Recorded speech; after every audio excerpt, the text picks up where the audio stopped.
I lingered at the edge of the company Christmas celebration, surrounded by the clink of glasses and the hollow laughter of people trying too hard.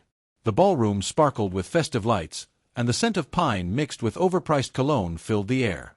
My wife, Emily, was already tipsy, her laughter louder than usual, her movements looser.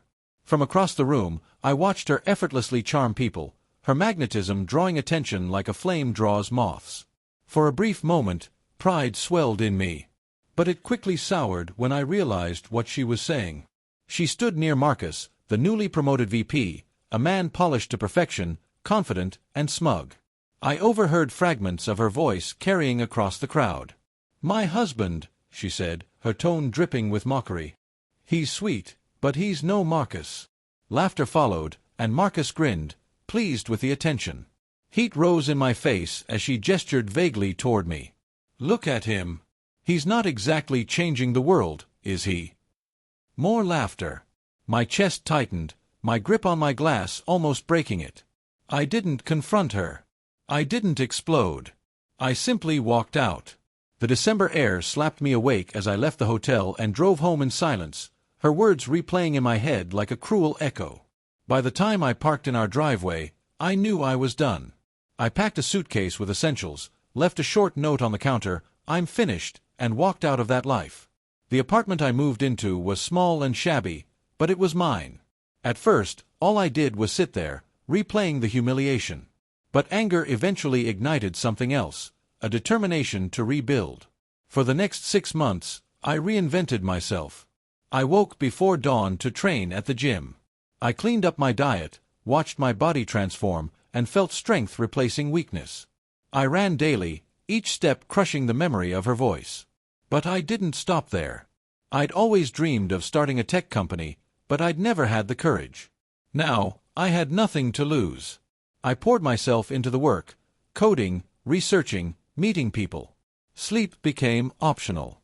By the end of those months, I was 30 pounds lighter, stronger, sharper, and my startup, a logistics platform, was gaining serious investor interest.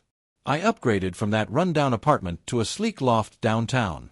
Word reached me through mutual acquaintances. Emily's affair with Marcus had ended, her work performance was slipping, her charm no longer enough to carry her. I didn't dwell on it. I had bigger things to focus on. Opportunity came when a venture capital deal put me in control of several companies, one of them her employer.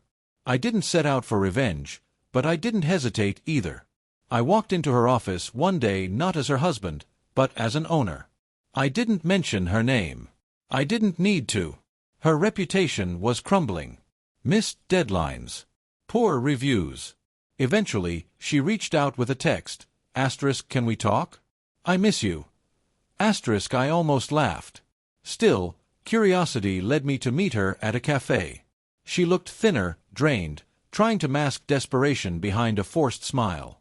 She apologized, claimed it was the alcohol, asked for another chance. I leaned back and told her calmly, "You didn't just slip up.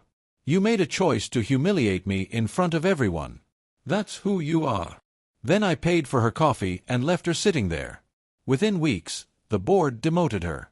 She was moved to a low-level role, stripped of status. I didn't gloat. Her downfall wasn't my triumph. My victory was the life I was building. Not long after, I met Catherine at a tech conference. She was sharp, driven, with a warmth that felt genuine. We started with coffee meetings, then dinners, and eventually something real grew between us. With her, I didn't feel like I had to prove anything. I could just be. A year later, almost to the day of that disastrous Christmas party, I stood at another gala, this time as a guest of honor. Catherine was by my side, radiant in her dress.